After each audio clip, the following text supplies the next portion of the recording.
Aqui então, para que desejamos um grupo? Aí então, as indagações. Para simples estudo da doutrina? Para conversar sobre o Espiritismo? Para oferecer condições a manifestações de espíritos familiares que venham trazer pequenas mensagens mais ou menos íntimas? Para experimentação e observação de natureza científica? Para tarefas mais sérias de caráter doutrinário?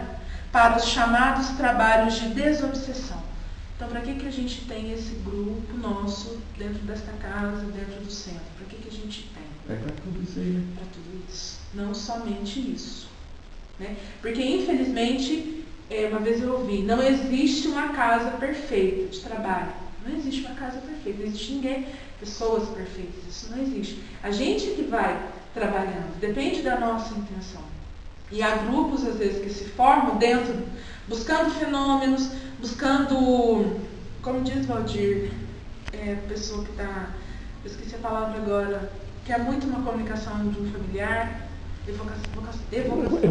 evocando, né, às vezes não está no momento, a gente não sabe disso. Tem grupos que fazem isso, infelizmente a gente sabe. Tem grupos infinitas intenções dentro, né, da doutrina. Mas nós estamos dentro desse conceito do bem para o bem. Eu acho que é isso que a gente quer de verdade. Não há fórmulas mágicas nem ritos especiais para fazer eclodir a mediunidade numa pessoa que tenha em potencial.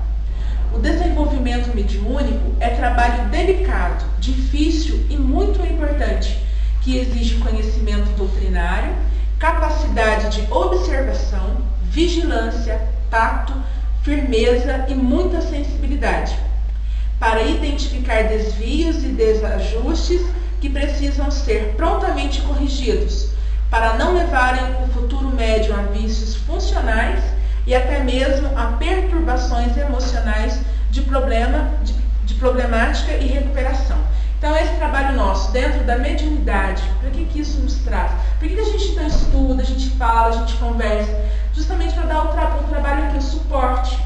E eu não vejo mais mediunidade somente para trabalhar numa mesa, terças-feiras, das 7 às 8. A gente não enxerga mais isso. Mediunidade a gente hoje enxerga com um âmbito bem maior, né, de doação, de sensibilidade, de ajuda no nosso núcleo familiar, nossa sensibilidade, a nossa sintonia, a nossa harmonia.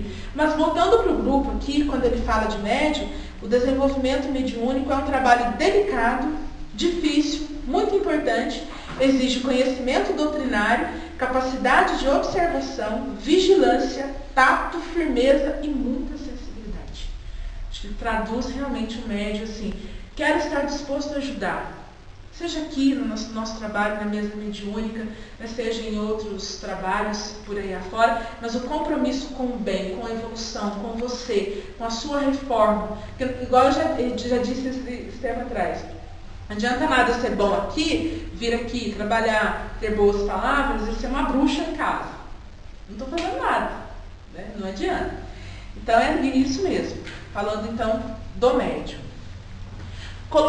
Colocado num grupo harmonioso e bem assistido, em que funcione médiuns bem disciplinados e já em plena atividade, é possível ao médium incipiente desenvolver pouco a pouco as suas faculdades.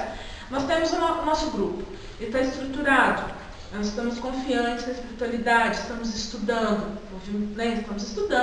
a hora que lendo, né, o Flávio lendo, o Valdomiro sempre tem alguma coisa de cabeceira, eu estudando para poder trazer isso aqui, vocês também, a maneira de vocês, a nossa intenção é boa. De repente um médium aparece e a gente sente a necessidade, a gente pode colocar esse médium para trabalhar conosco. O grupo decidiu, a gente pode colocar. E a nossa estrutura dá uma estrutura melhor para que ele possa então vir a desenvolver o seu trabalho. Isso pode acontecer. Hermínio diz isso. O dirigente do grupo deve manter-se atento a essa possibilidade. De forma alguma, porém, o treinamento mediúnico deve ser intentado com base em obras suspeitas ou organizações que prometam resultados prontos e maravilhosos em algumas lições. Internet é uma arma. Tudo de bom e tudo de ruim. De repente, você pode colocar lá, curso básico de mediunidade. Pode baixar um tanto de coisa. Passo a passo da mediunidade. E aí? Né? Aí a gente entra assim, suponhamos eu. Tenho dom da mediunidade, quero trabalhar e estou indo no centro e tal, vou olhar aqui isso daqui. Não tenho conhecimento, não tenho as obras básicas de base. Então vejo lá, por exemplo, 20 passos para trabalhar numa mesa mediúnica. Estou um exemplo bem banal. Primeiro, faça isso, faça aquilo. Lembra que a gente não está mais sozinho? A gente não é sozinho? Lembra da sintonia? Estou despreparado, tenho uma boa intenção. Não estou desamparada, mas de repente a minha sintonia pode se conectar a alguns irmãos que de repente querem mudar a figura, a situação, todo o movimento. A gente não está mais sozinho. Isso aí também é uma responsabilidade para a pessoa muito grande. Né? Muito grande. Porque ela fica falando, eu não estou sozinho, eu tenho vários. Sim, e eu acho muito bom a gente pensar isso. Aqui, é bom a gente pensar isso. É o nosso pisca-alerta ligado. Eu fazia as coisas antigamente de um jeito, hoje eu já faço diferente. Isso é muito bom mesmo, porque é o nosso pisca-alerta ligado. Ó, lembra assim, exemplo bem banal. Até nem desespecificando, nem falando mal. Eu quero cometer suicídio. Eu não estou sozinha. Existem pessoas na mesma sintonia com o suicídio nesse momento. Existem pessoas que já suicidaram. Que querem ver, às vezes, ver a mesma situação acontecer. Querem que eu passe pelo mesmo sofrimento. Tenho pessoas inimigos, né, de infinitas vidas aí. E aí, não estou sozinha. Né? Tem essa conexão. E quando a gente deixa esse pisca-alerta ligado, é muito bom que a gente pensa, estou pensando isso, vem da onde? Hoje eu penso de outra maneira, posso fazer isso, posso fazer aquilo. Isso é muito bom. E aqui, principalmente, né, nos nossos trabalhos. Nosso trabalho está tendo assim, uma base muito boa, assim, tá desenvolvendo, a gente sente segurança, sente, Marcelo mesmo pode nos dizer, o vibrar das energias. Eu acho que até Valdir mesmo, né, em relação a isso, vibrar das energias, a cada comunicação que se passa, a cada orientação que a gente sente, né, quando assim tem aquela comunicação, eu particularmente tenho sentido essa energia cara a cara mesmo aqui para poder ajudar. Né, isso é muito bom, isso me dá muita segurança. Por causa dos estudos, com né, certeza, que a gente melhora. E é o que a gente dá o que a gente tem. Não adianta eu querer dar aqui uma coisa que eu não tenho. Não vou conseguir te doar, não vou conseguir te passar. Né? É também uma imprudência forçar o desenvolvimento sem nenhuma preocupação de estudar. A questão nos livros que compõem a codificação de Kardec e a obra complementar de seus continuadores. Remédio, vamos começar a trabalhar. É difícil, hoje a gente vê. Eu vejo uma responsabilidade muito grande. E às vezes é muito triste ver, né? A gente já se deparou com situações assim, pessoas que trazem a mediunidade e não querem. Então a gente simplesmente respeita, não querem. Haverá com certeza um momento aí à frente que isso vai bater mais forte. A intenção, a espiritualidade, amigos espirituais, né, que nos auxiliem até chegar num bom caminho.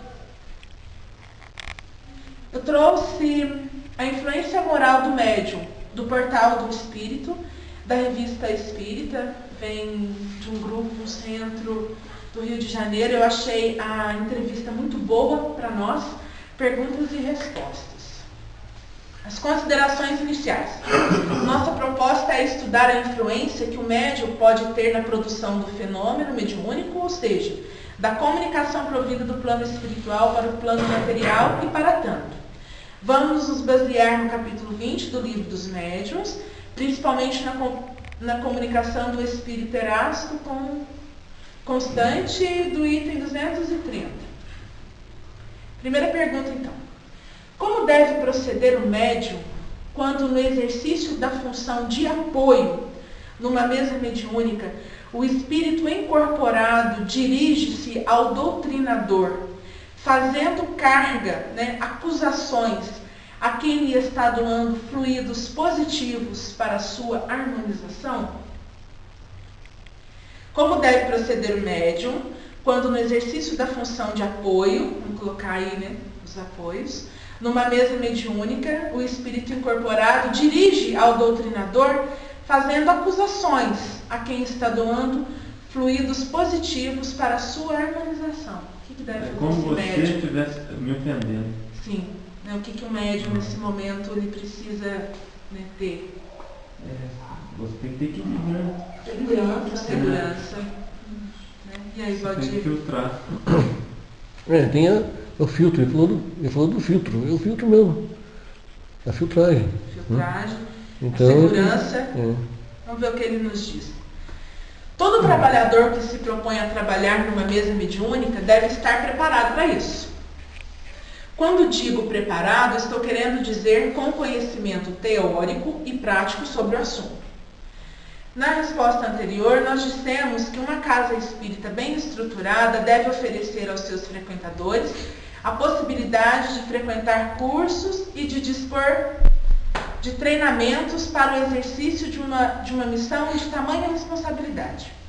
Usando como analogia o setor de emergência de um hospital, os atendentes do setor devem estar aguardando todo e qualquer tipo de problema que possa chegar, desde um curativo superficial até um marginal baleado e revoltado que dê entrada no setor. Para os atendentes não importa o que o paciente diga, e sim o que eles podem fazer para socorrê-lo e ajudá-lo a recuperar a sua saúde. Penso que o entendimento numa mesa mediúnica se assemelha muito a um setor de emergência de um hospital. Se o pretendente a atendesse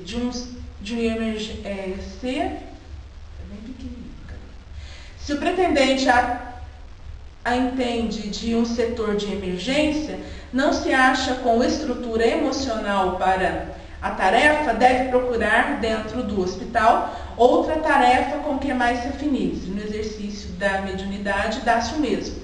Valdomiro já dava muitos exemplos nessa situação.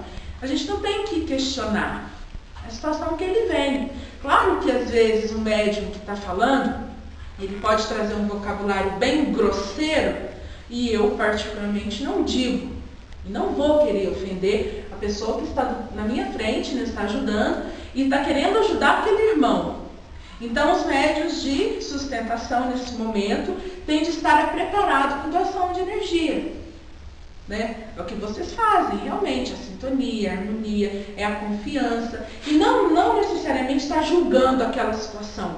Nossa, está xingando o Valdomiro. Não, ele não está xingando o Valdomiro. A condição dele, infelizmente, é bem pior que a condição do Valdomiro. Né? Se aqui é uma mesa de doação, a gente não tem que questionar, a gente tem que simplesmente ajudar. Mas o médium já teve casos com você, Áurea, que veio em acusações. E eu segurava mesmo, porque eu não quero ofender a Áurea. Suponhamos assim, pessoas aqui na assistência. Nossa, mas tá xingando a Áurea. E também xingar, se sair, né?